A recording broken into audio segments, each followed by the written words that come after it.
It is always a very enlightening experience to be here among the galaxy of so many Afghanologists, the term that I use for the experts on Afghanistan, because nobody is expert on Afghanistan. As far as the long-term Pak-Afghan relations are concerned, I generally have gravitated to the view that whenever you talk about the relationship between these two countries, you have to keep the imperatives in mind. Now, as far as the bilateralism is concerned, there are constants and there are variables. The constants are the geography, the religion, the ethnic fraternity, the trade and the commerce and all that. And all these constants are positive. There are 4 variables, and unfortunately all of those 4 variables are negative amongst Pakistan and Afghanistan. TTP is on the top of the list.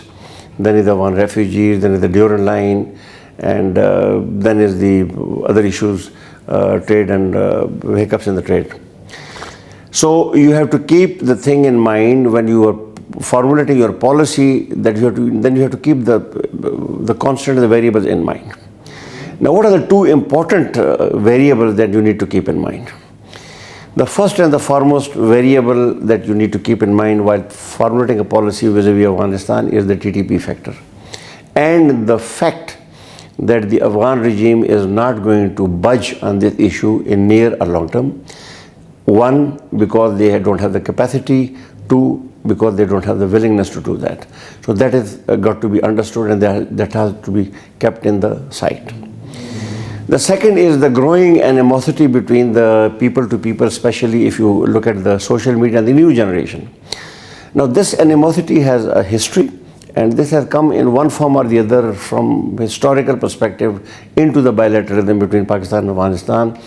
The countries have never been very, very friendly at any time in their history. So that has to be kept in mind.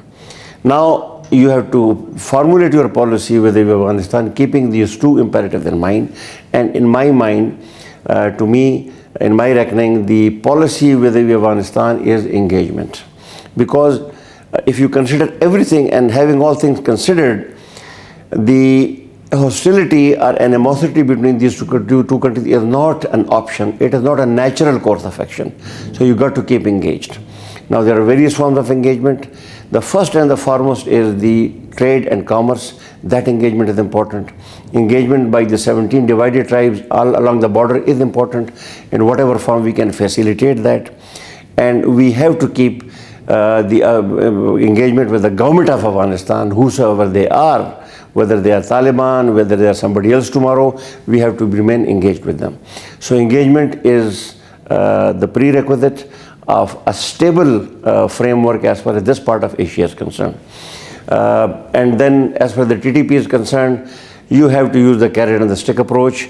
You got to do what you got to do. As the army has announced, as the government has announced, on actionable intelligence, Pakistan should launch and do whatever it needs to do, whether it is cisfrontier or transfrontier.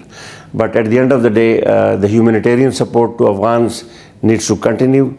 The educational support needs to continue. The treatment for the Afghan patients in hospitals in Pakistan needs to continue.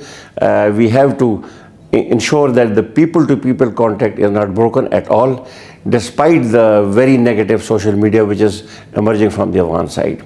So at the end of the day, if there is one word I can sum up the engagement with the policy with Afghanistan, it is engagement at all levels. Thank you very much.